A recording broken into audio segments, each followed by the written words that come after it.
This is the collected teachings of Ajahn Chah, a collection of more than 50 Dhamma talks of Venerable Ajahn Chah's that have been published in English in different places at different times. And this first talk is called The Middle Way Within, and this was originally published in A Taste of Freedom, and it was given in the northeastern Thai dialect to an assembly of monks and lay people in 1970.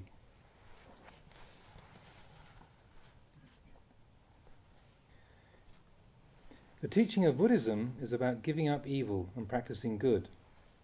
Then, when evil is given up and goodness is established, we must let go of both good and evil. We've already heard enough about wholesome and unwholesome conditions to understand something about them, so I'd like to talk about the middle way, that is, the path to transcend both of those things.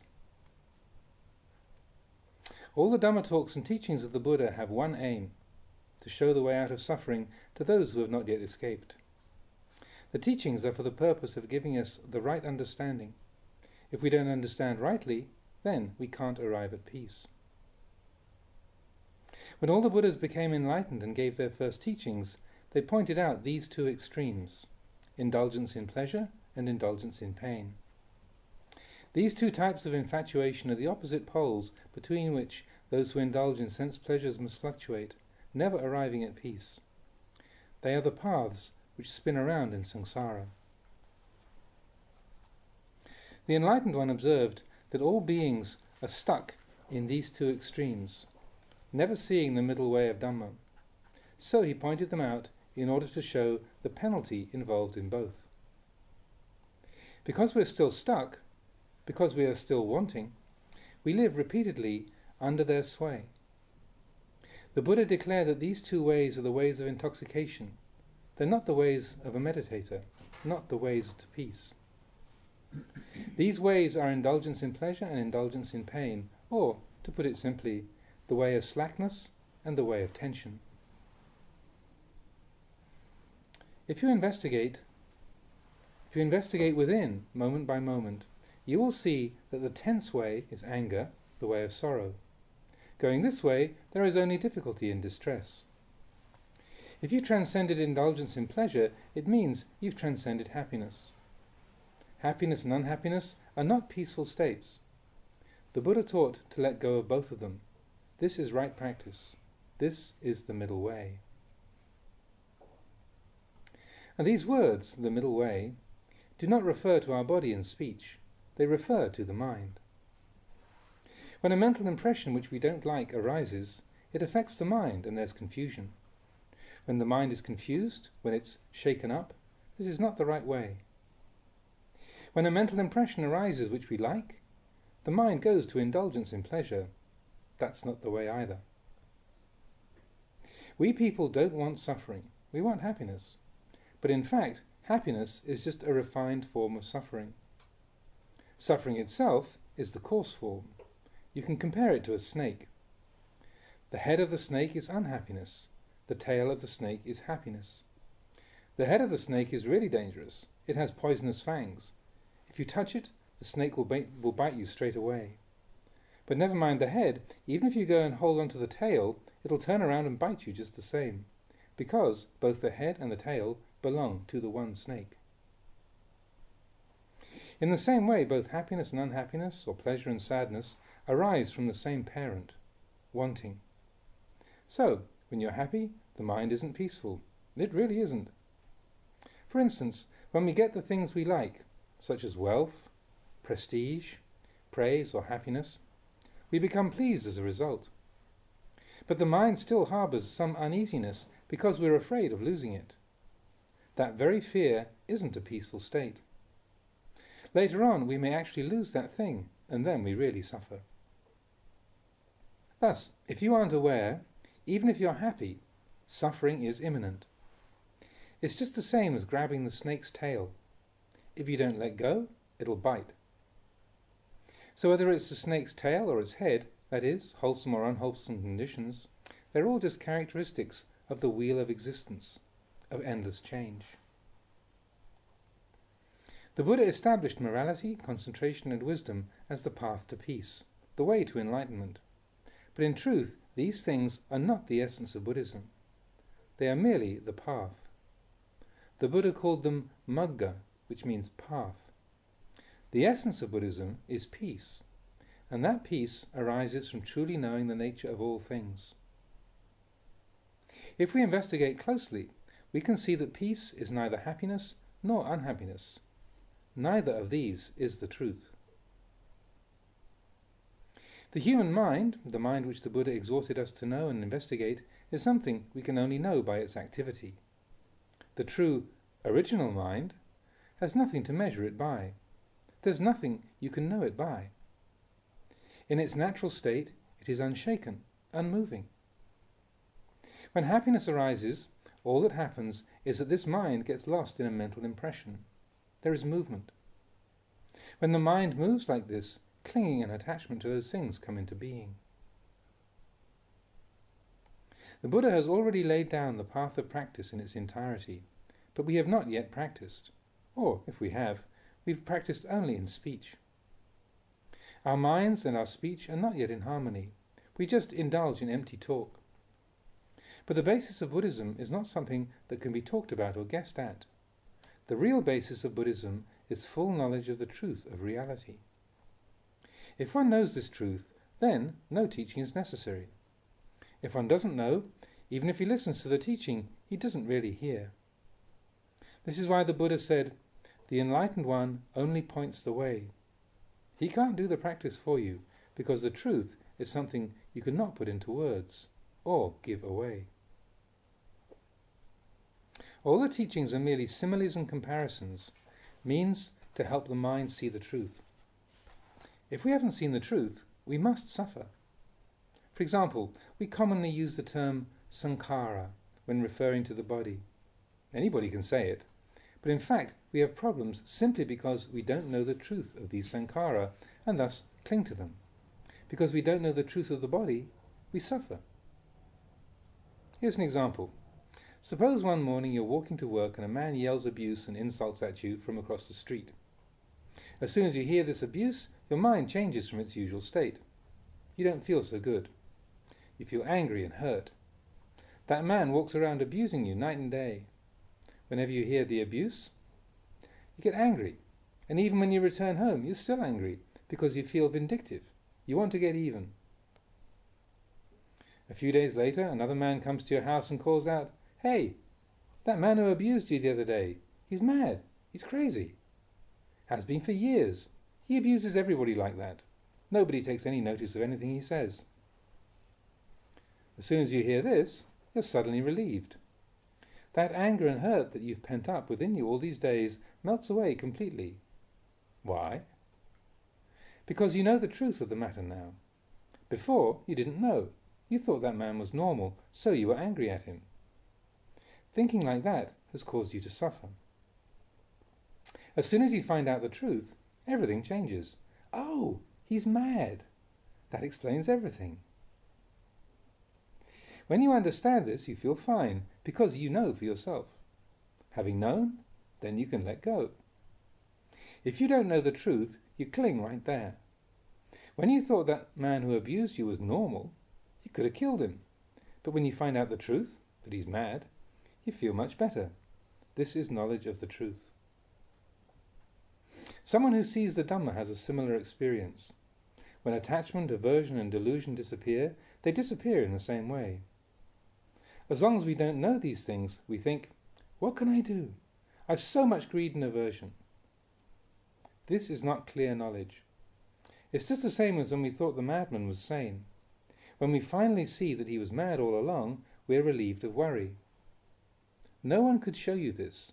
Only when the mind sees for itself can it uproot and relinquish attachment.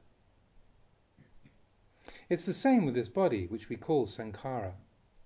Although the Buddha has already explained that the body is not substantial or a real being as such, we still don't agree. We stubbornly cling to it. If the body could talk, it would be telling us all day long, "You're not my owner, you know." Actually, it's telling us all the time, but it's Dhamma language, so we're unable to understand it. For instance, the sense organs of eye, ear, nose, tongue and body are continually changing, but I've never seen them ask permission from us, even once. Like when we have a headache or a stomachache, the body never asks permission first. It just goes right ahead, following its natural course. This shows that the body doesn't allow anyone to be its owner. It doesn't have an owner. The Buddha described it as an object void of substance. We don't understand the Dhamma, and so we don't understand these sankhara. We take them to be ourselves, as belonging to us, or belonging to others. This gives rise to clinging. When clinging arises, becoming follows. Once becoming arises, then there's birth. Once there's birth, then old age, sickness, death, the whole mass of suffering arises. This is the paticca samuppada. We say ignorance gives rise to volitional activities. They give rise to consciousness and so on.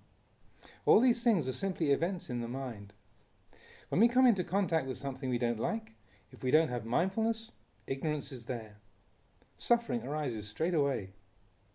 But the mind passes through these changes so rapidly that we can't keep up with them. It's the same as when you fall from a tree. Before you know it, thud, you've hit the ground. Actually, you've passed many branches and twigs on the way, but you couldn't count them. You couldn't remember them as you passed. You just fall and then thud.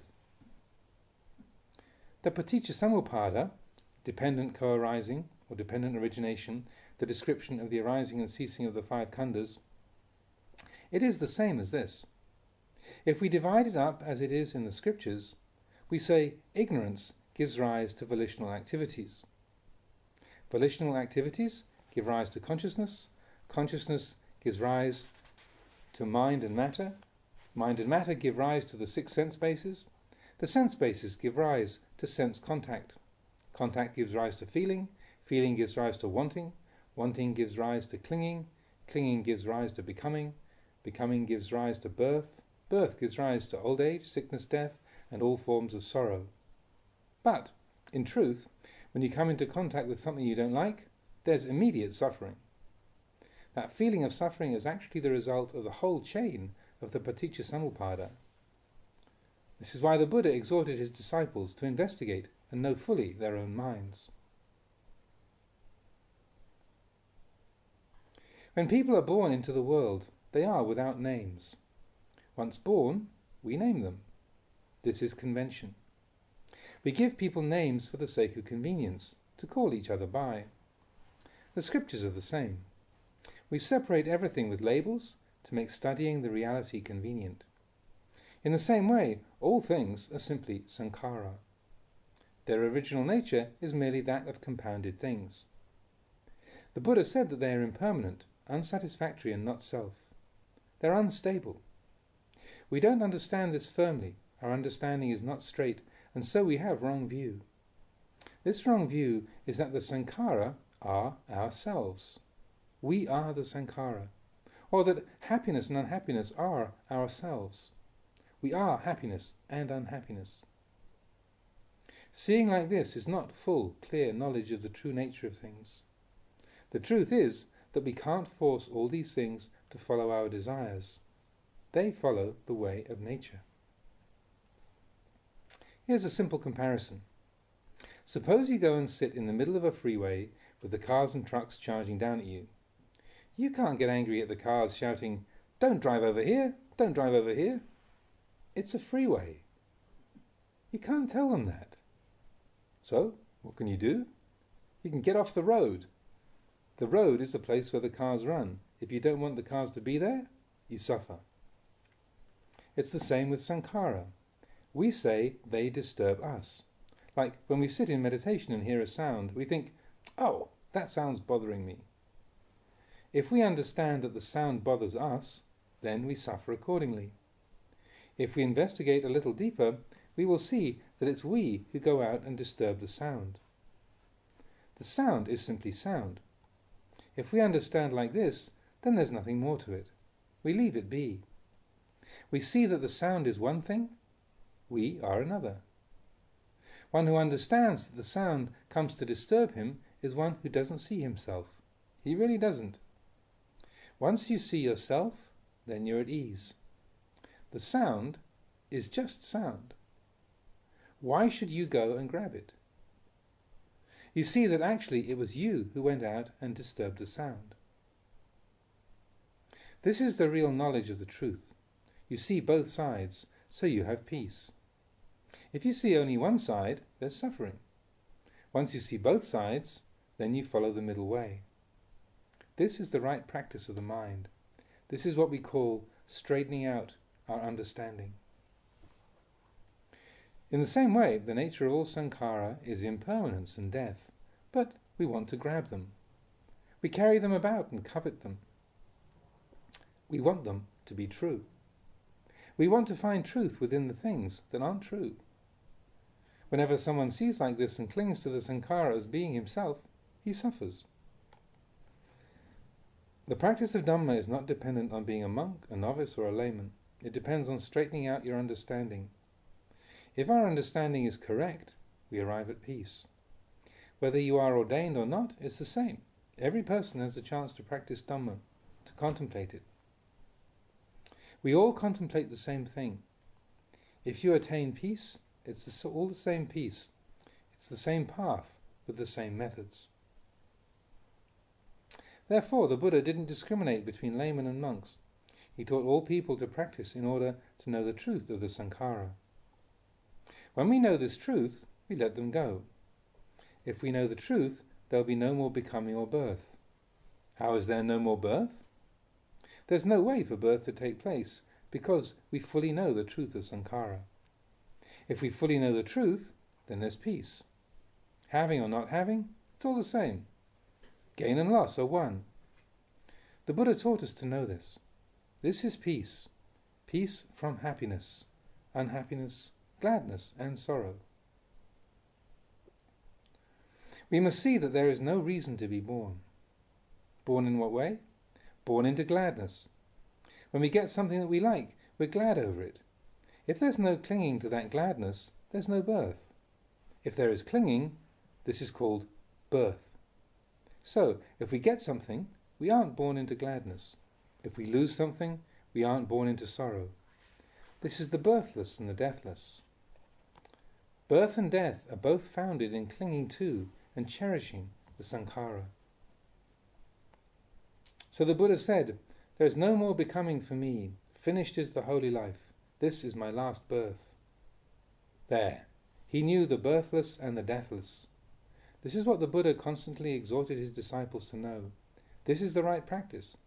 If you don't reach it, if you don't reach the middle way, then you won't transcend suffering.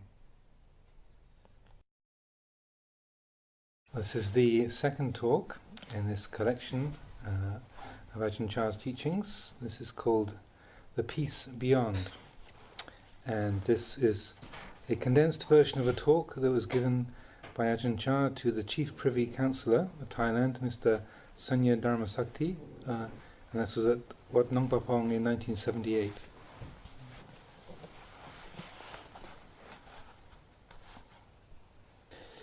It's of great importance that we practice the Dhamma. If we don't practice, then all our knowledge is only superficial knowledge, just the outer shell of it. It's as if we have some sort of fruit, but we haven't eaten it yet. Even though we have that fruit in our hand, we get no benefit from it. Only through the actual eating of the fruit will we really know its taste. The Buddha didn't praise those who merely believe others. He praised the person who knows within himself. Just as with that fruit, if we have tasted it already, we don't have to ask anyone else if it's sweet or sour. Our problems are over. Why are they over? Because we see according to the truth. One who has realized the Dhamma is like one who has realized the sweetness or the sourness of the fruit. All doubts are ended right here. When we talk about Dhamma, although we may say a lot, it can usually be brought down to 4 things. They are simply to know suffering, to know the cause of suffering, to know the end of suffering, and to know the path of practice leading to the end of suffering. This is all there is. All that we have experienced on the path of practice so far comes down to these 4 things. When we know these things, our problems are over. Well, where are these four things born? They're born just within the body and the mind, nowhere else. So why is the teaching of the Buddha so detailed and extensive? This is in order to explain these things in a more refined way, to help us to see them. When Siddhartha Gautama was born into the world, before he saw the Dhamma, he was an ordinary person, just like us. When he knew what he had to know, that is, the truth of suffering, the cause, the end, and the way leading to the end of suffering, he realized the Dhamma and became a perfectly enlightened Buddha. When we realize the Dhamma, wherever we sit, we know Dhamma. Wherever we are, we hear the Buddha's teaching. When we understand Dhamma, the Buddha is within our mind, the Dhamma is within our mind, and the practice leading to wisdom is within our own mind. Having the Buddha, the Dhamma and the Sangha within our mind means that whether our actions are good or bad, we know clearly for ourselves their true nature. That is how the Buddha discarded worldly opinions, praise and criticism. When people praised or criticized him, he just accepted it for what it was. These two things are simply worldly conditions, so he wasn't shaken by them. Why not? Because he knew suffering. He knew that if he believed in that praise or criticism, they would cause him to suffer. When suffering arises, it agitates us. We feel ill at ease. What's the cause of that suffering? It's because we don't know the truth. This is the cause. When the cause is present, then suffering arises. Once arisen, we don't know how to stop it. The more we try to stop it, the more it comes on. We say, "Don't criticize me," or "Don't blame me." Trying to stop it like this, suffering really comes on. It won't stop. So the Buddha taught that the way leading to the end of suffering is to make the Dhamma arise as a reality within our own minds. We become those who witness the Dhamma for themselves. If someone says we're good, we don't get lost in it. If they say that we're no good, we don't forget ourselves. This way we can be free. Good and evil are just worldly Dhammas. They're just states of mind. If we follow them, our mind becomes the world. We just grope in the darkness and don't know the way out. If it's like this, then we've not yet mastered ourselves. We try to defeat others, but in doing so, we defeat only ourselves. But if we have mastery over ourselves, then we have mastery over all mental formations, sights, sounds, smells, tastes, and bodily feelings. Now I'm talking about externals. They're like that. But the outside is reflected inside also. Some people only know the outside. They don't know the inside. Like when we say to see the body in the body, quote unquote. Having seen the outer body is not enough. We must know the body within the body. Then, having investigated the mind, we should know the mind within the mind. Why should we investigate the body? What is this body in the body? When we say to know the mind, what is this mind? If we don't know the mind, then we don't know the things within the mind. This is to be someone who doesn't know suffering, doesn't know the cause, doesn't know the end, and doesn't know the way leading to the end of suffering. The things which should help to extinguish suffering don't help because we get distracted by the things which aggravate it. It's just as if we have an itch on our head and we scratch our leg.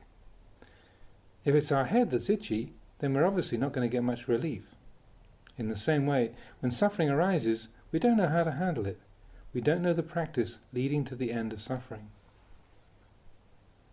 For instance, take this body that each of us has brought along to this meeting. If we just see the form of the body, there's no way we can escape suffering. Why not? Because we still don't see the inside of the body, we only see the outside. We only see it as something beautiful, something substantial. The Buddha said that seeing only this is not enough. We see the outside with our eyes. A child can see it, animals can see it. That's not difficult. The outside of the body is easily seen, but having seen it, we stick to it. We don't know the truth of it. Having seen it, we grab onto it, and it bites us. So we should investigate the body within the body. Whatever is in the body, go ahead and look at it. If we just see the outside, it's not clear. We see hair, nails and so on, and they're just pretty things which entice us.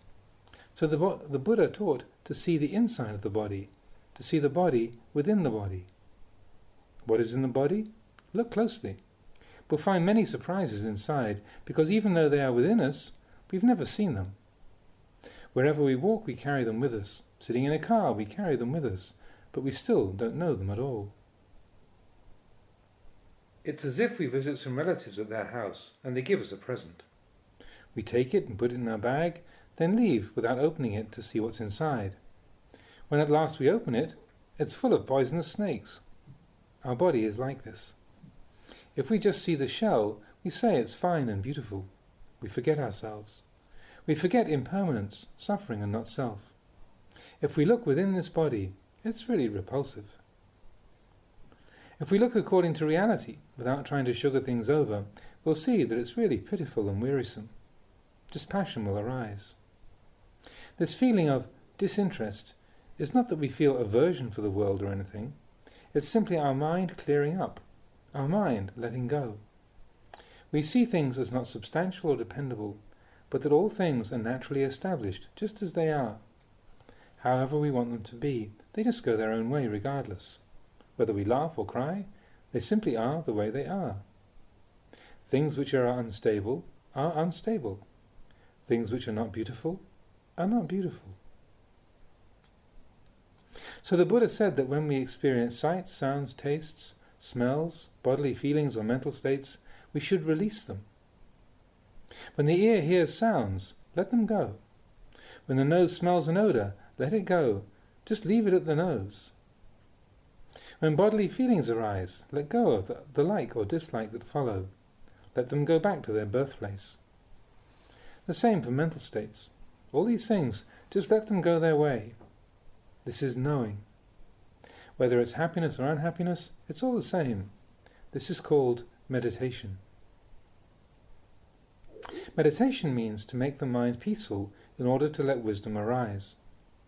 This requires that we practice with body and mind in order to see and know the sense impressions of form, sound, taste, smell, touch, and mental formations. To put it briefly, it's just a matter of happiness and unhappiness.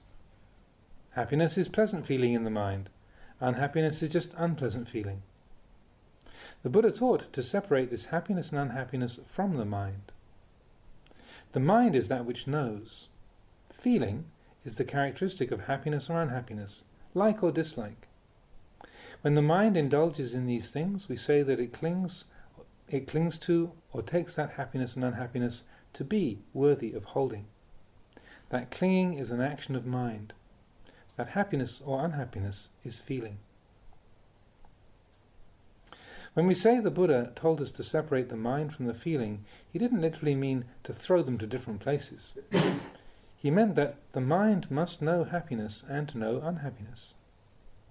When sitting in samadhi, for example, and peace fills the mind, happiness comes, but it doesn't reach us. Unhappiness comes, but it doesn't reach us. This is how one separates the feeling from the mind. We can compare it to oil and water in a bottle. They don't combine. Even if you try to mix them, the oil remains oil and the water remains water, because they are of different density.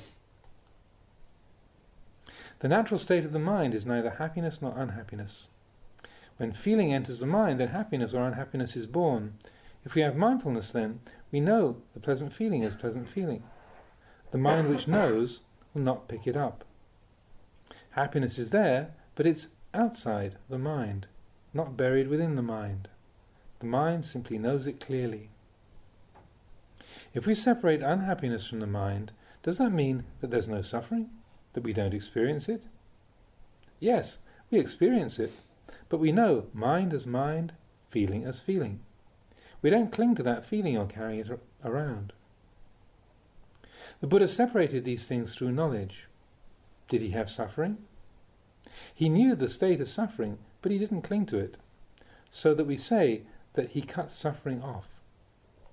And there was happiness too, but he knew that happiness.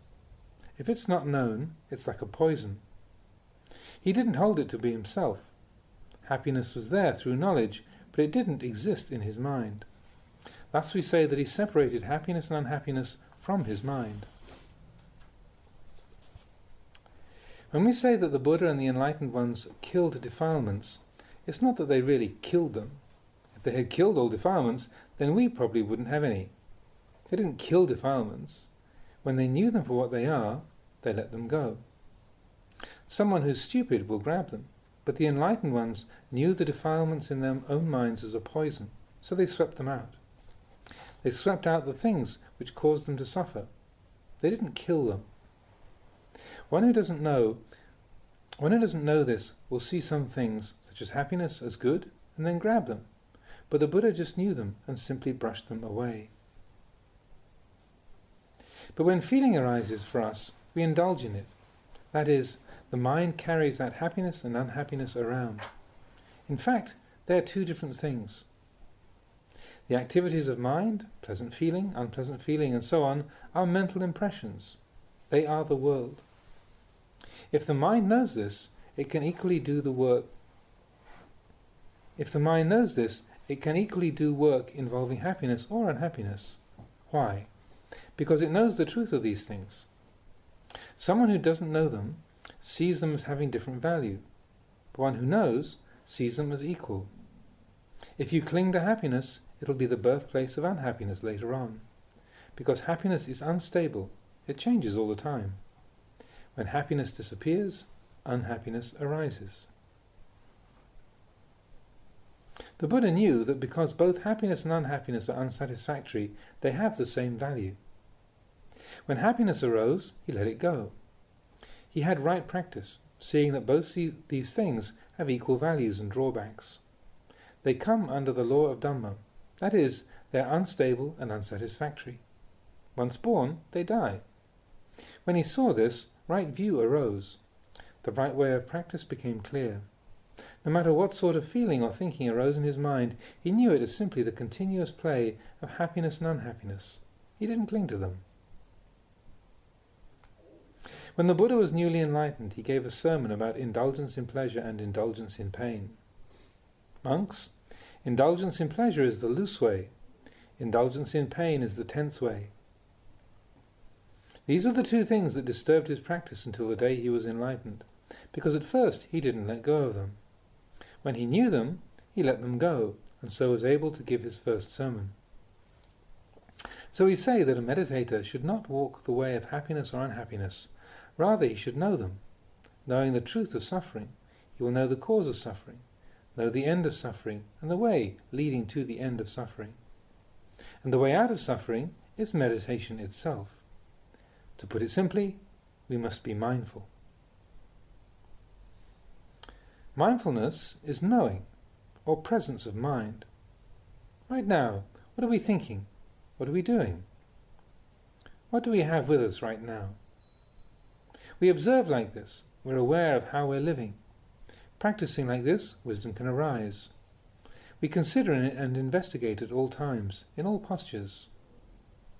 When a mental impression arises that we like, we know it as such. We don't hold it to be anything substantial. It's just happiness. When unhappiness arises, we know that it's indulgence in pain. It's not the path of a meditator. This is what we call separating the mind from the feeling. If we are clever, we don't attach. We leave things be. We become the one who knows, quote unquote. The mind and feeling are just like oil and water. They're in the same bottle, but they don't mix. Even if we're sick or in pain, we still know the feeling as feeling, the mind as mind. We know the painful or comfortable states, but we don't identify with them. We stay only with peace, the peace beyond both comfort and pain. You should understand it like this, because if there is no permanent self, then there is no refuge. You must live like this, that is, without happiness and without unhappiness. You stay only with the knowing. You don't carry things around. As long as we're still unenlightened, all this may sound strange, but it doesn't matter. We just set our goal in this direction. The mind is the mind. It meets happiness and unhappiness and we see them as merely that. There's nothing more to it. They are divided, not mixed. If they're all mixed up, then we don't know them. It's like living in a house. The house and its occupant are related, but separate. If there is danger in our house, we're distressed because we must protect it. But if the house catches fire, we get out of it. If painful feeling arises, we get out of it, just like that house. When it's full of fire and we know it, we come running out of it. They are separate things. The house is one thing, the occupant is another. We say that we separate mind and feeling in this way, but in fact they are, by nature, already separate. Our realization is simply to know this natural separateness according to reality. When we say they are not separated, it's because we're clinging to them through ignorance of the truth. So the Buddha told us to meditate. This practice of meditation is very important. Merely to know with the intellect is not enough. The knowledge which arises from practice with a peaceful mind and the knowledge which comes from study are really far apart. The knowledge which comes from study is not real knowledge of our own mind. The mind tries to hold on to and keep this knowledge. Why do we try to keep it? Just to lose it. And then, when it's lost, we cry. If we really know, then there's letting go, leaving things be. We know how things are and don't forget ourselves. If it happens that we're sick, we don't get lost in that. Some people think, oh, this year I was sick the whole time. I couldn't meditate at all. These are the words of a really foolish person. Someone who's sick or dying should be really diligent in his practice. One may say he doesn't have the time to meditate. He's sick, he's suffering, he doesn't trust his body, and so he feels that he can't meditate. If we think like this, then things are difficult. The Buddha didn't teach like that. He said that right here is the place to meditate. When we're sick or almost dying, that's when we can really know and see reality. Other people say they don't have the chance to meditate because they're too busy. Sometimes school teachers come to see me. They say they have so many responsibilities, so there's no time to meditate. I ask them, when you're teaching, do you have time to breathe? They answer, yes. So how can you have the time to breathe if the work is so hectic and confusing? Here, you're far from the Dharma. Actually, this practice is just about the mind and its feelings. It's not something that you have to run after or struggle for. Breathing continues while working. Nature takes care of the natural processes. All we have to do is to try to be aware. Just to keep trying, going inwards to see clearly. Meditation is like this. If we have that presence of mind, then whatever work we do will be the very tool which enables us to know right and wrong continually. There's plenty of time to meditate. We just don't fully understand the practice. That's all. While sleeping, we breathe. While eating, we breathe, don't we? Why don't we have the time to meditate? Wherever we are, we breathe. If we think like this, then our life has as much value as our breath. Wherever we are, we have time. All kinds of thinking are mental conditions, not conditions of body, so we need to simply have presence of mind. Then we will know right and wrong at all times. Standing, walking, sitting and lying, we just don't know how to use it properly. Please consider this. We cannot run away from feeling. We must know it. Feeling is just feeling. Happiness is just happiness. Unhappiness is just unhappiness. They are simply that. So, why should we cling to them? If the mind is clever, simply hearing this is enough to enable us to separate feeling from the mind. If we investigate like this continuously, the mind will find release, but it's not escaping through ignorance. The mind lets go, but it knows. It doesn't let go through stupidity or because it doesn't want things to be the way they are. It lets go because it knows according to the truth. This is seeing nature, the reality that's all around us. When we know this, we are someone who's skilled with the mind. We're skilled with mental impressions. When we're skilled with mental impressions, we are skilled with the world. This is to be a, quote, knower of the world, unquote. The Buddha was someone who clearly knew the world with all its difficulty. He knew the troublesome, and that which was not troublesome was right there. This world is so confusing. How is it that the Buddha was able to know it? Here we should understand that the Dharma taught by the Buddha is not beyond our ability. In all postures, we should have presence of mind and self-awareness, and when it's time to sit in meditation, we do that. We sit in meditation to establish peacefulness and cultivate mental energy. We don't do it in order to play around at anything special. Insight meditation is sitting in samadhi itself. At some places they say, now we are going to sit in samadhi, after that we'll do insight meditation. Don't divide them like this. Tranquility is the base which gives rise to wisdom. Wisdom is the fruit of tranquility. To say that now we're going to do calm meditation, later we'll do insight, you can't do that. You can only divide them in speech. Just like a knife. The blade is on one side, the back of the blade is on the other. You can't divide them. If you pick up one side, you get both sides. Tranquility gives rise to wisdom like this.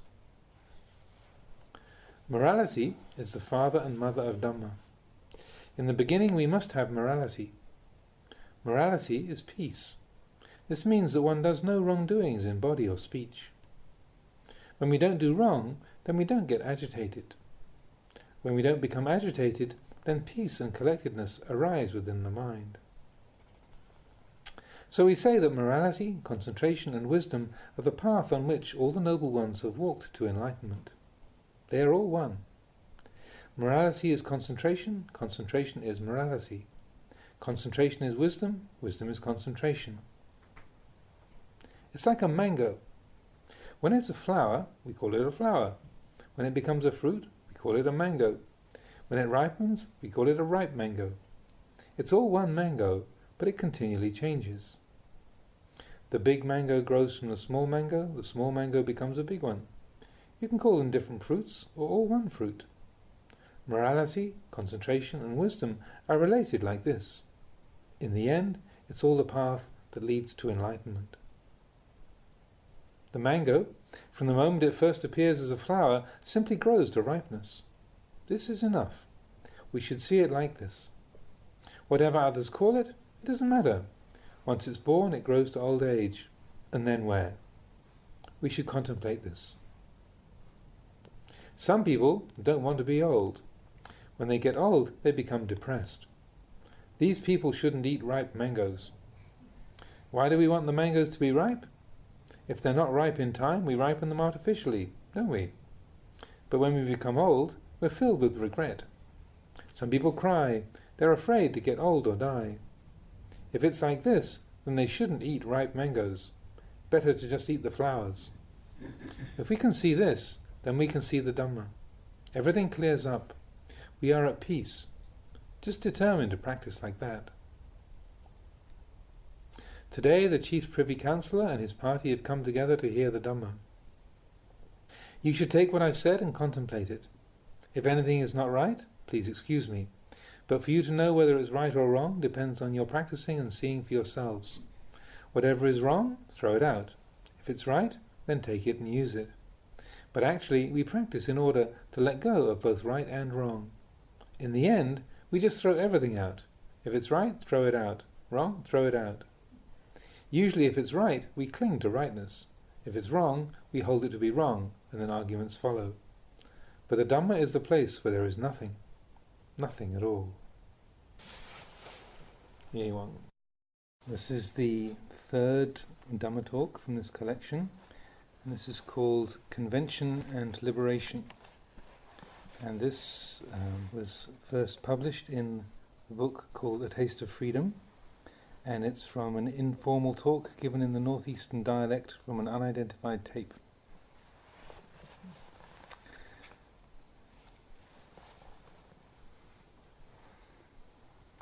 The things of this world are merely conventions of our own making. Having established them, we get lost in them and refuse to let go, giving rise to clinging to personal views and opinions. This clinging never ends. It is samsara, flowing endlessly on. It has no completion. Now, if we know conventional reality, then we'll know liberation.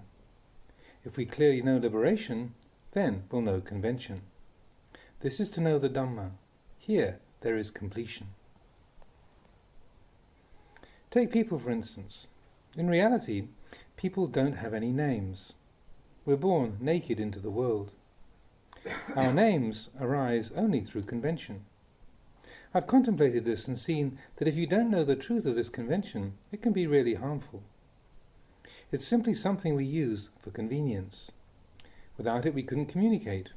There would be nothing to say, no language. I've seen Westerners when they sit in meditation together in the West. When they get up after sitting, men and women together, sometimes they go and touch each other on the head. When I saw this I thought, hey, if we cling to convention, it gives rise to defilements right there. If we can let go of convention, give up our opinions, we're at peace. And as a footnote it says, to touch a person's head in Thailand is usually considered an insult. So this was a very strange and mysterious thing for people to be doing in a random way after sitting together meditating. If we can let go of convention, give up our opinions, we are at peace. Like the generals and colonels, men of rank and position, who come to see me. When they come they say, "Oh, please touch my head." This is being considered an auspicious thing in Thailand, to have your head touched by a highly esteemed monk. If they ask like this, there's nothing wrong with it. They're glad to have their heads touched. But if you tap their heads in the middle of the street, it'll be a different story. This is because of clinging. So I feel that letting go is really the way to peace. Touching a head is against our customs, but in reality, it's nothing. When they agree to having it touched, there's nothing wrong with it, just like touching a cabbage or a potato. Accepting, giving up, letting go, this is the way of lightness. Wherever you're clinging, there's becoming and birth right there. There's danger right there. The Buddha taught about convention, and he taught to undo convention in the right way, and so reach liberation. This is freedom, not to cling to conventions. All the things in this world have a conventional reality. Having established them, we should not be fooled by them, because getting lost in them really leads to suffering. This point concerning rules and conventions is of utmost importance. One who can get beyond them is beyond suffering. However, they are a characteristic of our world. Take Mr. Bunma, for instance. He used to be just one of the crowd, but now he's been appointed the district commissioner. It's just a convention, but it's a convention we should respect. It's part of the world of people. If you think, oh, before we were friends, we used to work at the tailor's together, and then you go and pat him on the head in public, he'll get angry. It's not right. He'll resent it. So, we should follow the conventions in order to avoid giving rise to resentment. It's useful to understand convention. Living in the world is just about this. Know the right time and place. Know the person. Why is it wrong to go against conventions? It's wrong because of people. You should be clever, knowing both convention and liberation. Know the right time for each. If we know how to use rules and conventions comfortably, then we are skilled.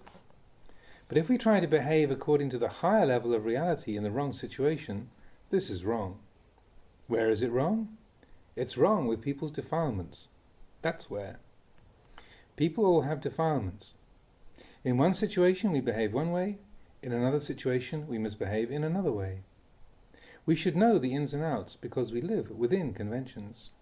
Problems occur because people cling to them. If we suppose something to be, then it is.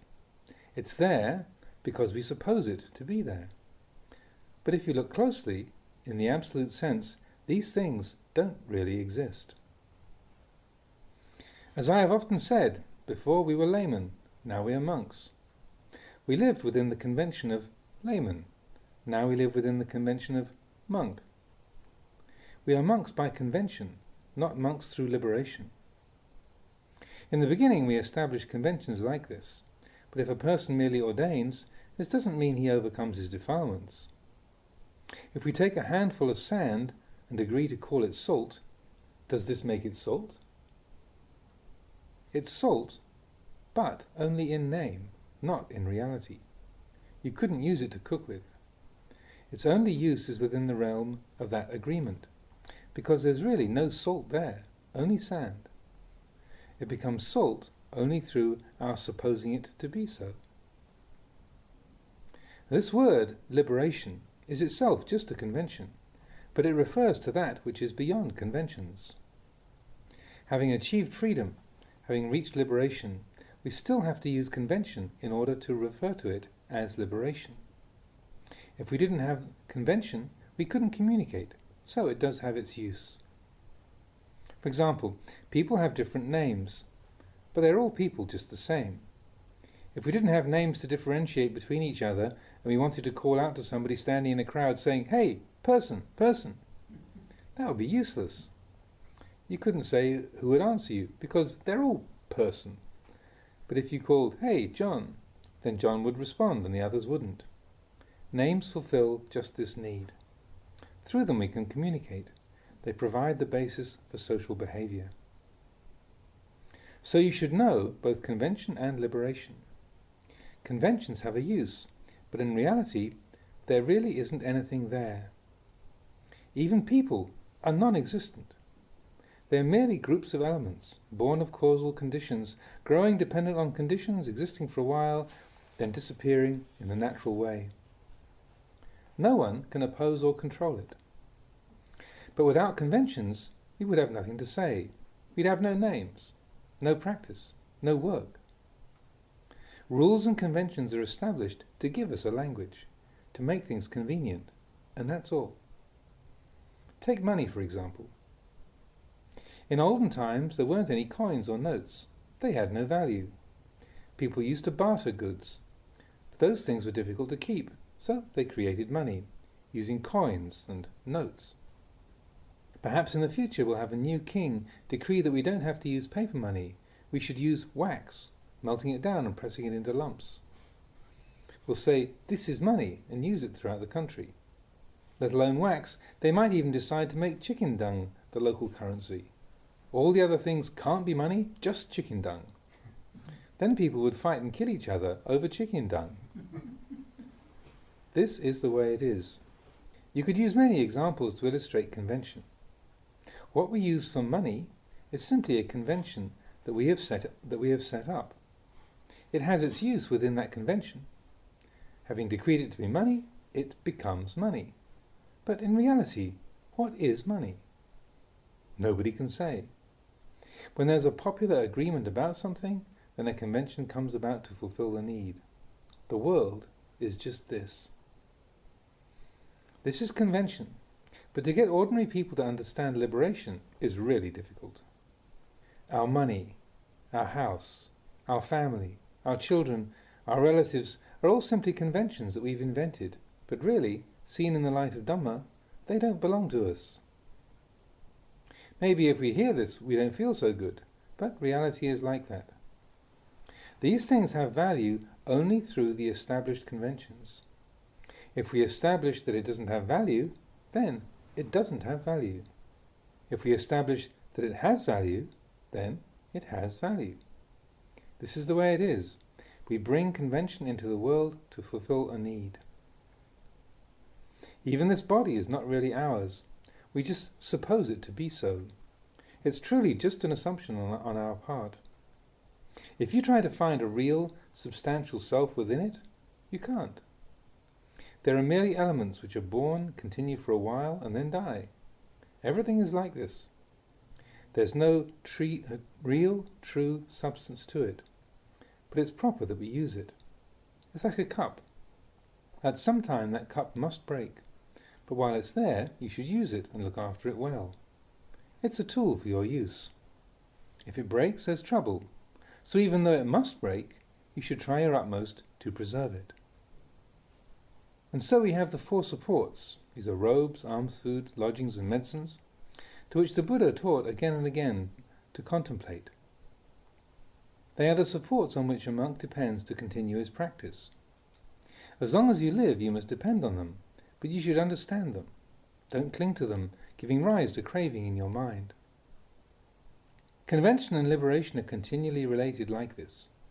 Even though we use convention, don't place your trust in it as being the truth. If you cling to it, suffering will arise. The case of right and wrong is a good example. Some people see wrong as being right and right as being wrong. But in the end, who really knows what is right and what is wrong? We don't know. Different people establish different conventions about what's right and what's wrong, but the Buddha took suffering as his guideline. If you want to argue about it, there's no end to it. One says right, another says wrong. One says wrong, another says right. In truth, we don't really know right and wrong at all, but at a useful, practical level, we can say that right is not to harm oneself and not to harm others. This way fulfills a constructive purpose for us. After all, rules, conventions and liberation are simply dhammas. One is higher than the other, but they go hand in hand. There's no way that we can guarantee that anything is definitely like this or like that. So the Buddha said to just leave it be. Leave it be as uncertain. However much you like it or dislike it, you should understand it is uncertain. Regardless of time and place, the whole practice of Dhamma comes to completion at the place where there is nothing.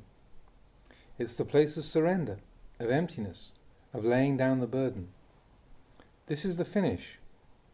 It's not like the person who says, "Why is the flag fluttering in the wind?" I say it's because of the wind. Another person says it's because of the flag. The other retorts that it's because of the wind. There's no end to this. The same as the old riddle, which came first, the chicken or the egg? There's no way to reach a conclusion. This is just nature. All these things we say are merely conventions. We establish them ourselves.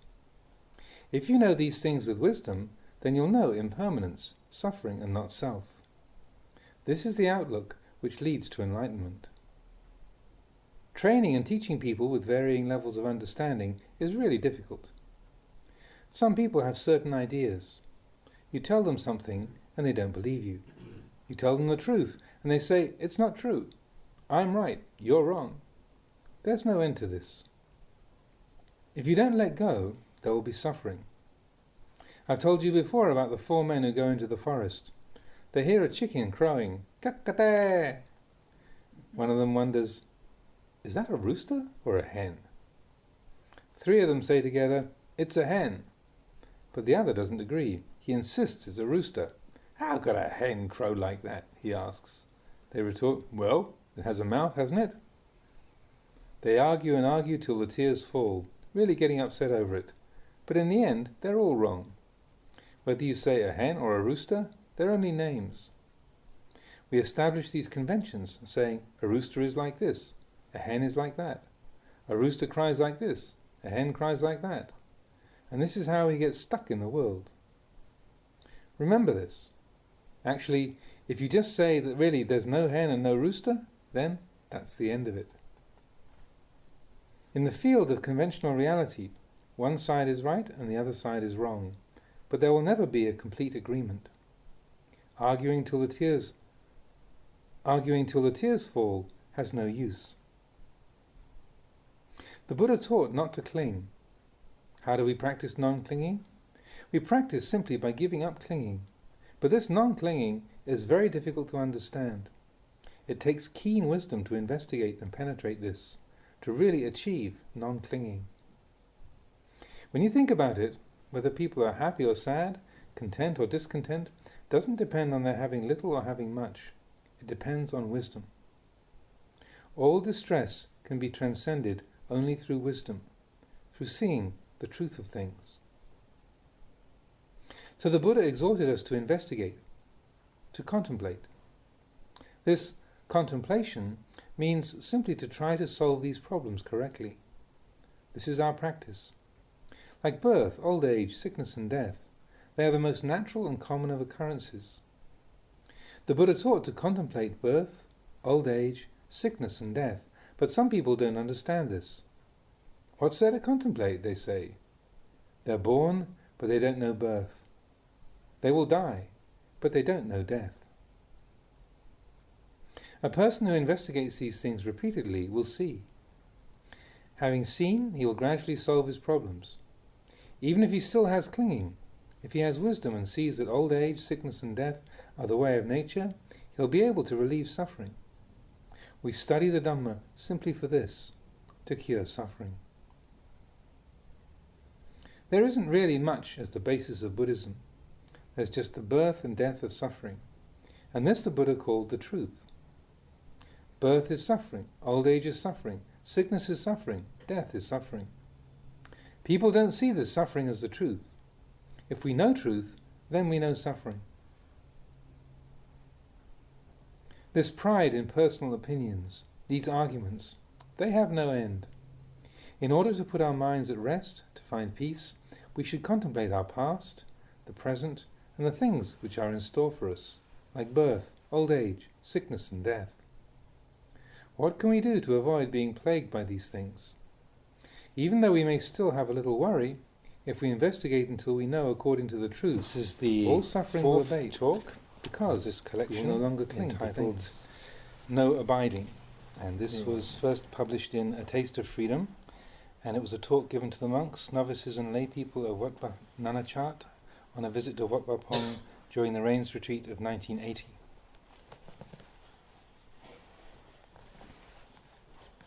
We hear some of the teachings and can't really understand them. We think they shouldn't be the way they are, so we don't follow them. But really, there's a reason to all the teachings. Maybe it seems that things shouldn't be that way, but they are. At first I didn't even believe in sitting meditation. I couldn't see what use it would be just to sit with your eyes closed. And walking meditation, walking from this tree to that tree, turning around and walking back again? Why bother, I thought. What's the use of all that walking? I thought like that, but actually, walking and sitting meditation are of great use. Some people's tendencies cause them to prefer walking meditation. Others prefer sitting, but you can't do without either of them. The scriptures refer to the 4 postures: standing, walking, sitting and lying down. We live with these 4 postures. We may prefer one to the other, but we must use all 4.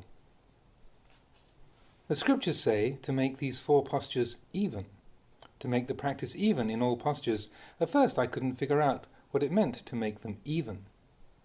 Maybe it means we sleep for 2 hours, then stand for 2 hours, then walk for 2 hours. Maybe that's it.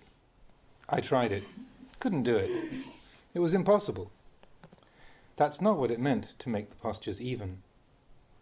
Making the postures even refers to the mind, to our awareness, giving rise to wisdom in the mind, to illumine the mind. This wisdom of ours must be present in all postures. We must know or understand constantly. Standing, walking, sitting or lying down, we know all mental states as impermanent, unsatisfactory and not self. Making the postures even in this way can be done. It is possible.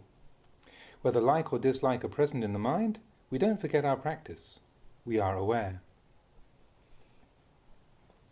If we just focus our attention on the mind constantly, then we have the gist of the practice. Whether we experience mental states which the world knows as good or bad, we don't forget ourselves. We don't get lost in good or bad, we just go straight. Making the postures constant in this way is possible. If we have constancy in our practice, when we're praised, then it's simply praise. If we're blamed, it's just blame. We don't get high or low over it. We stay right here. Why? Because we see the danger in all those things. We see their results. We are constantly aware of the danger in both praise and blame. Normally, if we have a good mood, the mind is good also. We see them as the same thing. If we have a bad mood, the mind goes bad as well. We don't like it. This is the way it is. This is uneven practice. If we have constancy just to the extent of knowing our moods and knowing we're clinging to them, this is better already. That is, we have awareness.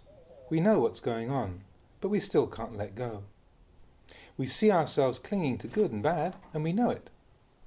We cling to good, and we know it's not right practice, but still we can't let go. This is 50 to 70% of the practice already. There still isn't release, but we know that if we could let go, that would be the way to peace. We keep seeing the equally harmful consequences of all our likes and dislikes, of praise and blame continuously. Whatever the conditions may be, the mind is constant in this way. But if worldly people get blamed or criticized, they get really upset. If they get praised, it cheers them up. They say it's good and get really happy over it. If we know the truth of our various moods, if we know the consequences of clinging to praise and blame, the danger of clinging to anything at all, we will become sensitive to our moods. We will know that clinging to them really causes suffering. We see the suffering, and we see our very clinging as the cause of that suffering. We begin to see the consequences of grabbing and clinging to good and bad because we've grasped them and seen the result before. No real happiness. So now we look for the way to let go. Where is this way to let go? In Buddhism we say, don't cling to anything. We never stop hearing about this, don't cling to anything. This means to hold, but not to cling. Like this flashlight. We think, what is this? So we pick it up. Oh, it's a flashlight. Then we put it down again. We hold things in this way. If we didn't hold anything at all, what could we do? We couldn't do walking meditation or do anything. So we must hold things first. It's wanting, yes, that's true, but later on it leads to barami, virtue or perfection. Like wanting to come here, for instance. Venerable Jagaro came to Wat Pah Pong. He had to want to come here first. If he hadn't felt that he wanted to come, he wouldn't have come. For anybody it's the same. They come here because of wanting. But when wanting arises, don't cling to it. So you come and then you go back. What is this? We pick it up, look at it and see. Oh, it's a flashlight. Then we put it down. This is called holding, but not clinging. We let go. We know, and then we let go. To put it simply, we say just this: know, then let go. Keep looking and letting go. This, they say, is good. This, they say, is not good. Know and then let go. Good and bad, we know it all, but we let it go. We don't foolishly cling to things, but we hold them with wisdom. Practicing in this posture can be constant. You must be constant like this. Make the mind know in this way. Let wisdom arise. When the mind has wisdom, what else is there to look for? We should reflect on what we're doing here. For what reason we are living here. What are we working for? In the world, they work for this or that reward. But the monks teach something a little deeper than that. Whatever we do, we ask for no return. We work for no reward. Worldly people work because they want this or that, because they want some gain or other. But the Buddha taught to work just in order to work. We don't ask for anything beyond that. If you do something just to get some return, it'll cause suffering. Try it out for yourself. You want to make your mind peaceful, so you sit down and try to make it peaceful. You'll suffer. Try it. Our way is more refined. We do, and then we let go. Do, and then let go. Look at the Brahmin who makes a sacrifice. He has some desire in mind, so he makes a sacrifice. Those actions of his won't help him transcend suffering because he's acting on desire. In the beginning, we practice with some desire in mind. We practice on, but we don't attain our desire. So we practice until we reach a point where we're practicing for no return. We're practicing in order to let go. This is something we must see for ourselves. It's very deep. Maybe we practice because we want to go to Nibbana. Right there, you won't get to Nibbana. It's natural to want peace, but it's not really correct. We must practice without wanting anything at all. If we don't want anything at all, what'll we get? We don't get anything. Whatever you get is a cause of suffering, so we practice not getting anything. Just this is called making the mind empty. It's empty, but there is still doing. This emptiness is something people don't usually understand. Only those who reach it see the real value of it. It's not the emptiness of not having anything. It's emptiness within the things that are here. Like this flashlight. We should see this flashlight as empty. Because of the flashlight, there is emptiness. It's not the emptiness where we can't see anything. It's not like that. People who understand like that have got it all wrong. You must understand emptiness within the things that are here. Those who are still practicing because they have some gaining idea are like the Brahmin making a sacrifice just to fulfill some wish. Like the people who come to see me to be sprinkled with holy water. When I ask them, "Why do you want this holy water?" they say, "We want to live happily and comfortably and not get sick." There. They'll never transcend suffering that way. The worldly way is to do things for a reason, to get some return. But in Buddhism, we do things without the idea of gaining anything.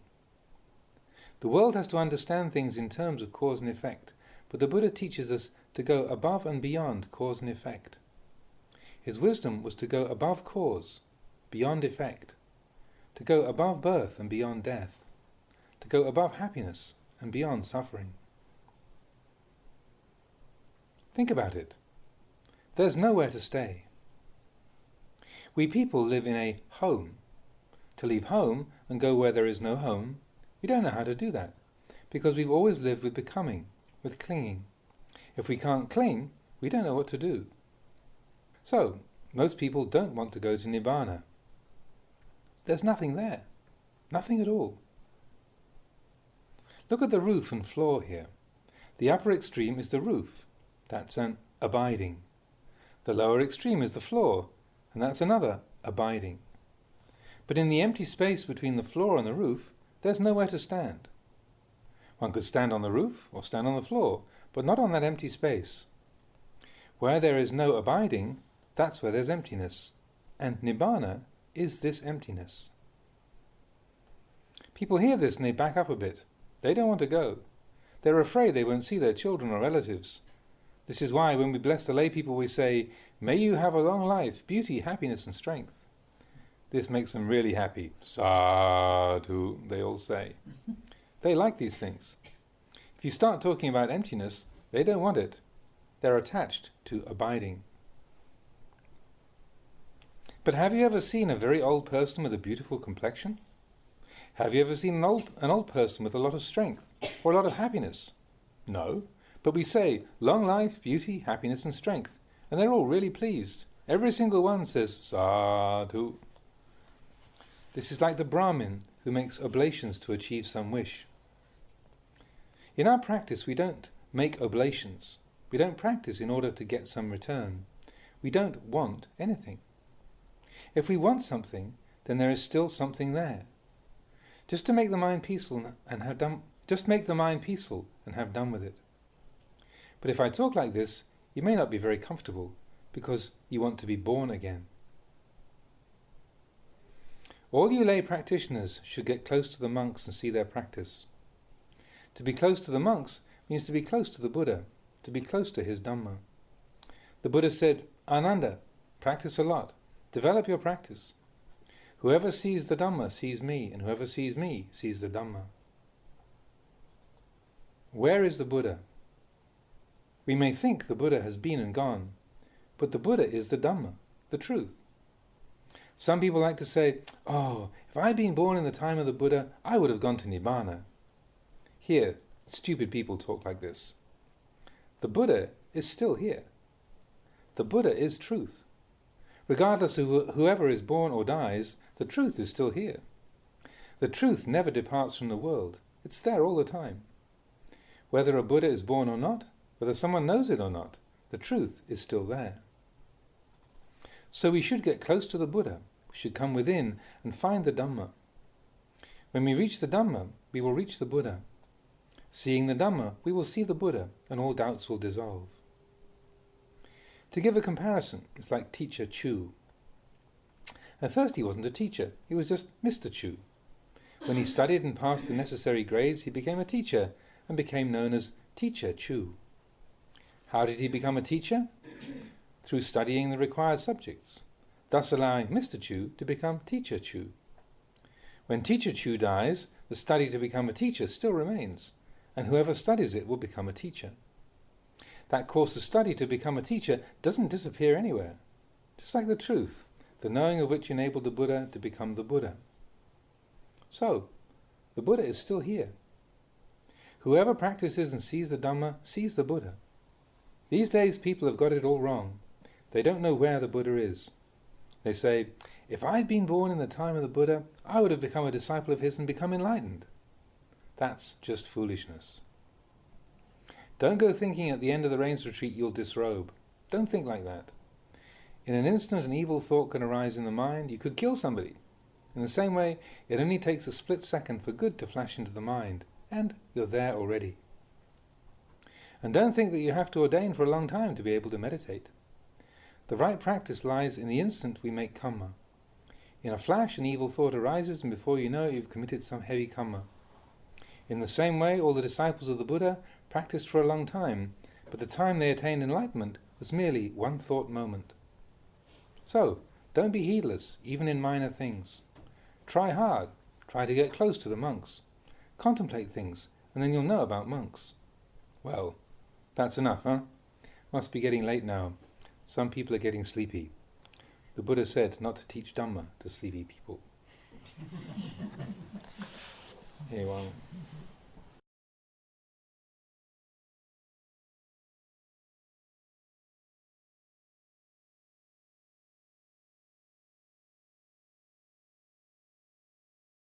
This is talk number 5, called Evening Sitting, and this was originally published in the book The Path to Peace, and there's no information about what year or what situation was that it was given in.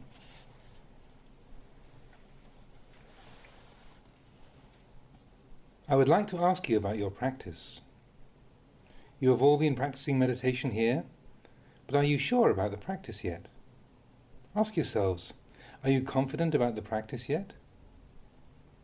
These days there are all sorts of meditation teachers around, both monks and lay teachers, and I'm afraid it'll cause you to be full of doubts and uncertainty about what you're doing. This is why I'm asking. As far as Buddhist practice is concerned, there is really nothing greater or higher than these teachings of the Buddha which you've been practicing with here. If you have a clear understanding of them, it'll give rise to an absolutely firm and unwavering peace in your heart and mind. Making the mind peaceful is known as practicing meditation or practicing samadhi. The mind is something which is extremely changeable and unreliable.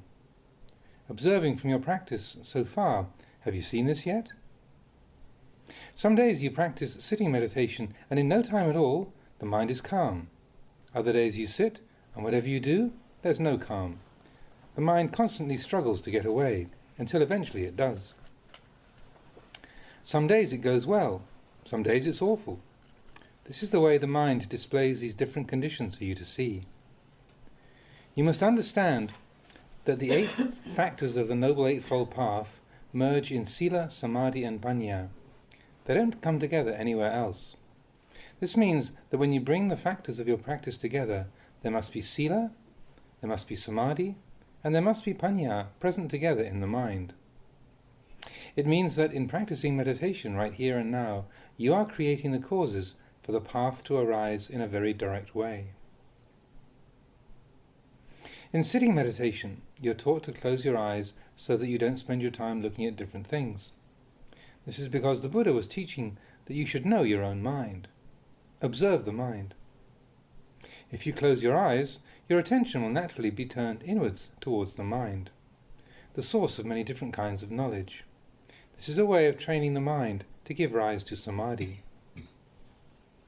Once sitting with the eyes closed, establish awareness with the breath. Make awareness of the breath more important than anything else. This means you bring awareness to follow the breath, and by keeping with it, you will know that place which is the focal point of sati, the focal point of the knowing and the focal point of the mind's awareness. Whenever these factors of the path are working together, you'll be able to watch and see your breath, feelings, mind and aramana, as they are in the present moment. Ultimately, you will know that place which is both the focal point of samadhi and the unification point of the path factors. Now, aramana means simply a mental object. When developing samadhi, fix attention on the breath and imagine that you are sitting alone with absolutely no other people and nothing else around to bother you. Develop this perception in the mind, sustaining it until the mind completely lets go of the world outside and all that's left is simply the knowing of the breath entering and leaving. The mind must set aside the external world. Don't allow yourself to start thinking about this person who's sitting over here or that person who's sitting over there. Don't give space to any thoughts that will give rise to confusion or agitation in the mind. It's better to throw them out and be done with them. There is no one else here. You're sitting all alone. Develop this perception until all the other memories, perceptions and thoughts concerning other people and things subside, and you're no longer doubting or wondering about the other people or things around you. Then you can fix your attention solely on the in-breaths and out-breaths. Breathe normally. Allow the in-breaths and the out-breaths to continue naturally, without forcing them to be longer or shorter, stronger or weaker than normal. Allow the breath to continue in a state of normality and balance, and then sit and observe. Observe it, entering and leaving the body. Once the mind has let go of external mind objects, it means you will no longer feel disturbed by the sound of traffic or other noises. You won't feel irritated with anything outside, whether it's forms, sounds or whatever. They won't be a source of disturbance, because the mind won't be paying attention to them. It will become centered upon the breath. If the mind is agitated by different things and you can't concentrate, try taking an extra deep breath until the lungs are completely full, and then release all the air until there's none left inside. Do this several times, then re-establish awareness and continue to develop concentration. Having re-established mindfulness, it's normal that for a period the mind will be calm, and then it'll change and become agitated again. When this happens, make the mind firm, take another deep breath, and subsequently expel all the air from your lungs. Fill the lungs to capacity again for a moment, and then re-establish mindfulness on the breathing. Fix sati on the in-breaths and the out-breaths, and continue to maintain awareness in this way. The practice tends to be this way, so it will have to take many sittings and much effort before you become proficient. Once you are, the mind will let go of the external world and remain undisturbed. Mind objects from the outside will be unable to penetrate inside and disturb the mind itself. Once they are unable to penetrate inside, you will see the mind. You will see the mind as one object of awareness, the breath as another, and mind objects as another. They will all be present within the field of awareness centered at the tip of your nose. Once sati is firmly established with the in-breaths and the out-breaths, you can continue to practice at your ease.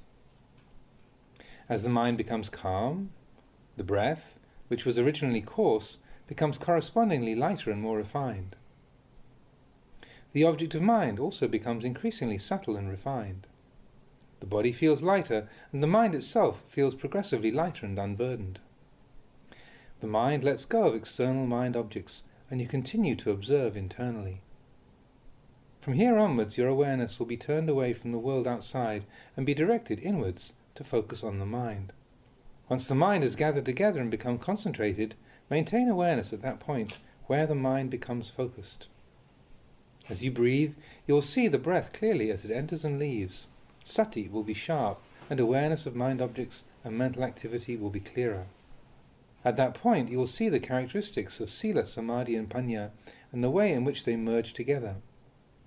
This is known as the unification of the path factors. Once this unification occurs, your mind will be freed from all forms of agitation and confusion. It will become one-pointed, and this is what is known as samadhi. When you focus attention in just one place, in this case the breath, you gain a clarity in awareness because of the uninterrupted presence of sati. As you continue to see the breath clearly, sati will become stronger and the mind will become more sensitive in many different ways. You will see the mind in the center of that place, the breath, one pointed with awareness focused inwards, rather than turning towards the world outside. The external world gradually disappears from your awareness and the mind no longer goes to perform any work on the outside. It's as if you've come inside your house, where all your sense faculties have come together to form one compact unit. You are at ease, and the mind is free from all external objects. Awareness remains with the breath, and over time it'll penetrate deeper and deeper inside, becoming progressively more refined. Ultimately, awareness of the breath becomes so refined that the sensations of the breath seem to disappear. You could say either that awareness of the sensation of the breath has disappeared, or that the breath itself has disappeared. Then there arises a new kind of awareness that the breath has disappeared. In other words, awareness of the breath becomes so refined that it's difficult to define it. So, it might be that you're just sitting there and there's no breath. Really, the breath is still there, but it has become so refined that it seems to have disappeared. Why? Because the mind is at its most refined, with a special kind of knowing. All that remains is the knowing. Even though the breath has vanished, the mind is still concentrated with the knowledge that the breath is not there. As you continue, what should you take up as the object of meditation? Take this very knowing as the meditation object. In other words, the knowledge that there is no breath, and sustain this. You could say that a specific kind of knowledge has been established in the mind. At this point, some people might have doubts arising, because it's here that nimitta, or mental signs, images or visions that can arise in meditation, these can appear. These can be of many kinds, including both forms and sounds. It's here that all sorts of unexpected things can arise in the course of the practice. If nimitta do arise, some people have them, some people don't, you must understand them in accordance with the truth. Don't doubt or allow yourself to become alarmed.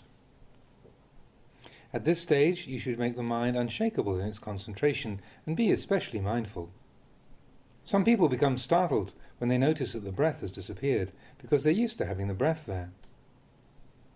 When it appears that the breath has gone, you might panic or become afraid that you're going to die. Here you must establish the understanding that it's just the nature of the practice to progress in this way. What will you observe as the object of meditation now? Observe this feeling that there is no breath, and sustain it as the object of awareness as you continue to meditate. The Buddha described this as the firmest, most unshakable form of samadhi. There is just one firm and unwavering object of mind. When your practice of samadhi reaches this point, there will be many unusual and refined changes and transformations taking place within the mind, of which you can be aware. The sensation of the body will feel at its lightest, or might even disappear altogether. You might feel like you're floating in mid-air, or seem to be completely weightless. It might be like you're in the middle of space, and wherever you direct your sense faculties, they don't seem to register anything at all. Even though you know the body is still sitting there, you experience complete emptiness. This feeling of emptiness can be quite strange. As you continue to practice, understand that there's nothing to worry about. Establish this feeling of being relaxed and unworried, securely in the mind. Once the mind is concentrated and one-pointed, no mind object will be able to penetrate or disturb it, and you'll be able to sit like this for as long as you want. You'll be able to sustain concentration without any feelings of pain and discomfort. Having developed samadhi to this level, you'll be able to enter or leave it at will. When you do leave it, it's at your ease and convenience. You withdraw at your ease, rather than because you're feeling lazy or tired. You withdraw from samadhi because it's the appropriate time to withdraw, and you come out of it at your own will. This is samadhi. You are relaxed and at your ease. You enter and leave it without any problems. The mind and heart are at ease. If you genuinely have samadhi like this, it means that sitting meditation and entering samadhi for just 30 minutes or an hour will enable you to remain cool and peaceful for many days afterwards. Experiencing the effects of samadhi like this for several days has a purifying effect on the mind. Whatever you experience will become an object for contemplation. This is where the practice really begins. It's the fruit which arises as samadhi matures. Samadhi performs the function of calming the mind. Samadhi performs one function, sila performs one function, and panya performs another function. These characteristics which you're focusing attention on and developing in the practice are linked, forming a circle. This is the way they manifest in the mind. Sila, samadhi and panya arise and mature from the same place. Once the mind is calm, it will become progressively more restrained and composed due to the presence of panya and the power of samadhi. As the mind becomes more composed and refined, this gives rise to an energy which acts to purify sila. Greater purity of sila facilitates the development of stronger and more refined samadhi, and this in turn supports the maturing of panya. They assist each other in this way. Each aspect of the practice acts as a supporting factor for the other ones. In the end, these terms become synonymous. As these three factors continue to mature together, they form one complete circle, ultimately giving rise to magga, the path. Magga is a synthesis of these three functions of the practice working smoothly and consistently together. As you practice, you have to preserve this energy. It is the energy which will give rise to vipassana or panya. Having reached this stage, where panya is already functioning in the mind, independent of whether the mind is peaceful or not, panya will provide a consistent and independent energy in the practice. You see that whenever the mind is not peaceful, you shouldn't attach, and even when it is peaceful, you shouldn't attach. Having let go of the burden of such concerns, the heart will accordingly feel much lighter. Whether you experience pleasant mind objects or unpleasant mind objects, you will remain at ease. The mind will remain peaceful in this way. Another important thing to see is that when you stop doing formal meditation practice, if there is no wisdom functioning in the mind, you will give up the practice altogether, without any further contemplation, development of awareness, or thought about the work which has still to be done. In fact, when you withdraw from samadhi, you know clearly in the mind that you have withdrawn. Having withdrawn, you should continue to conduct yourself in a normal manner. Maintain mindfulness and awareness at all times. It isn't that you only practice meditation in the sitting posture.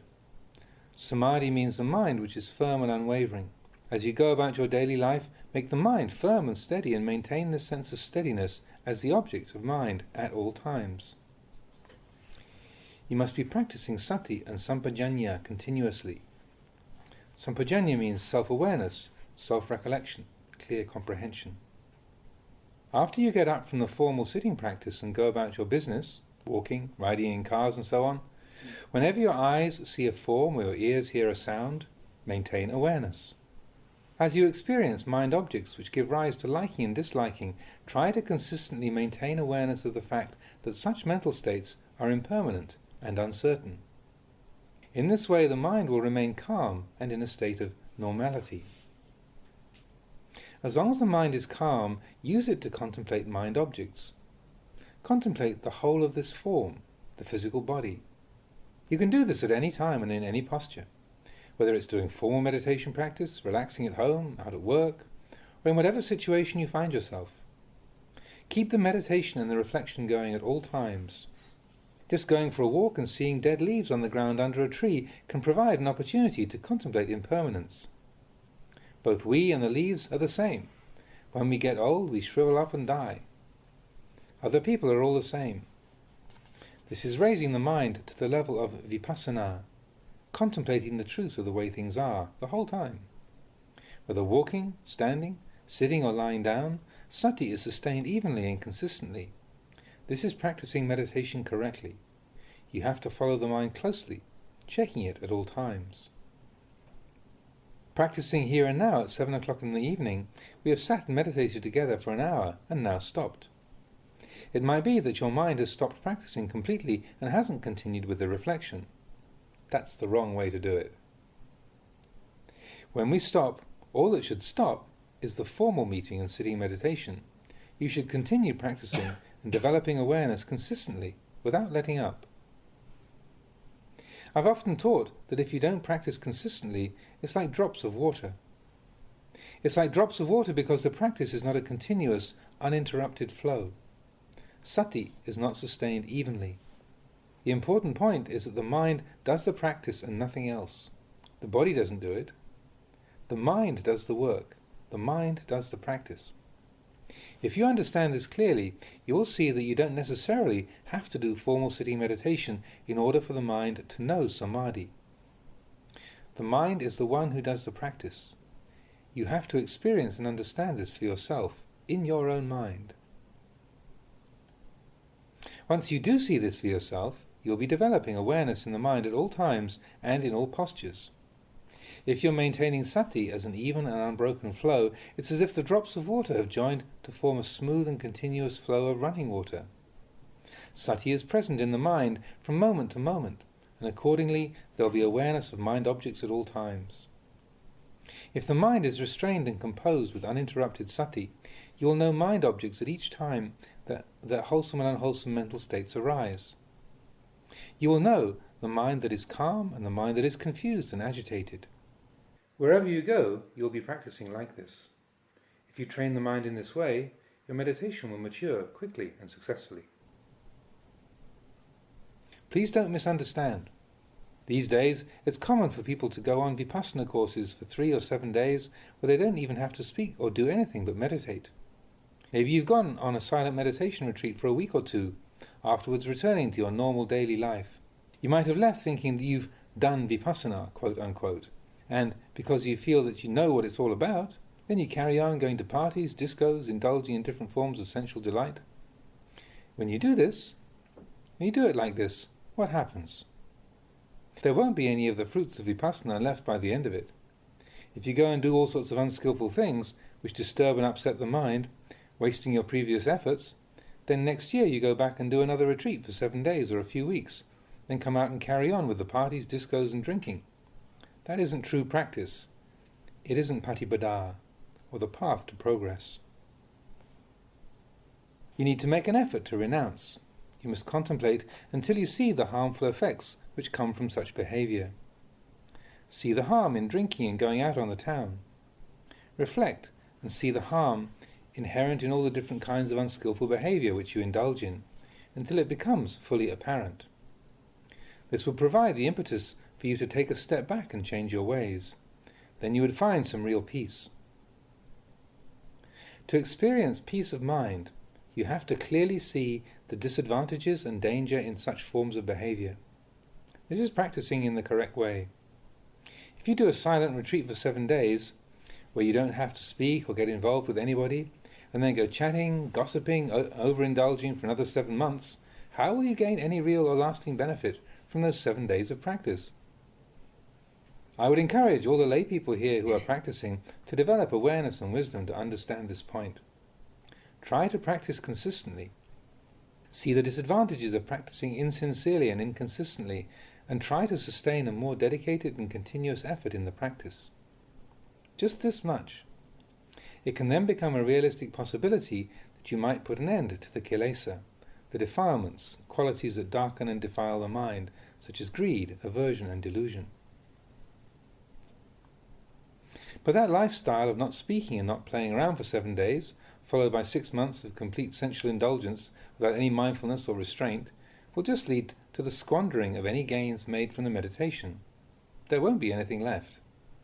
It's like going to work for a day and earning £20, but then going out and spending £30 on food and things in the same day. Would any money be saved? It would all be gone. It's just the same with the meditation. This is a form of reminder to you all, so I'll ask for your forgiveness.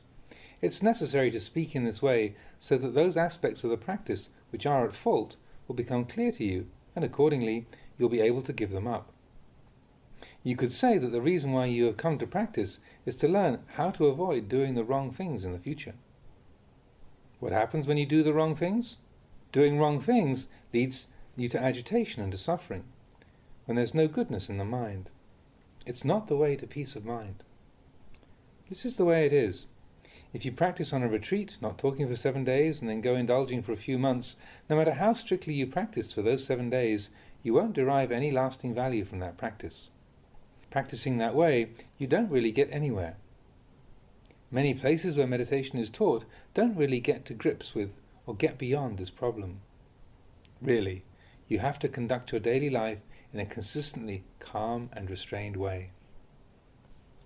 In meditation, you have to be constantly turning your attention to the practice. It's like planting a tree. If you plant a tree in one place, and after 3 days pull it up and plant it in a different spot, then after a further 3 days pull it up again and plant it in yet another place, it'll just die without producing anything. Practicing meditation like this won't bear any fruit either. This is something you have to understand for yourselves. Contemplate it. Try it out for yourselves when you go home. Get a sapling and plant it in one spot, and every few days go and pull it up and plant it in a different place. It will just die without ever bearing any fruit. It's the same doing a meditation retreat for 7 days, followed by 7 months of unrestrained behavior, allowing the mind to become soiled, and then going back to do another retreat for a short period, practicing strictly without talking and subsequently coming out and being unrestrained again. As with the tree, the meditation just dies. None of the wholesome fruits are retained. The tree doesn't grow, the meditation doesn't grow. I say, practicing this way doesn't bear much fruit.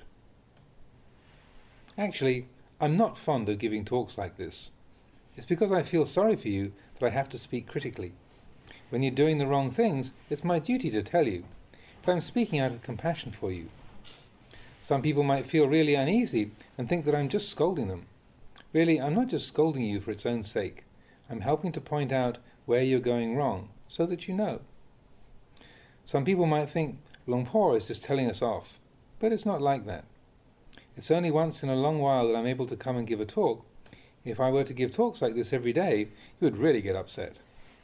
But the truth is, it's not you who gets upset. It's only the kilesa, your defilements, that are upset. I'll say just this much for now. Here you are.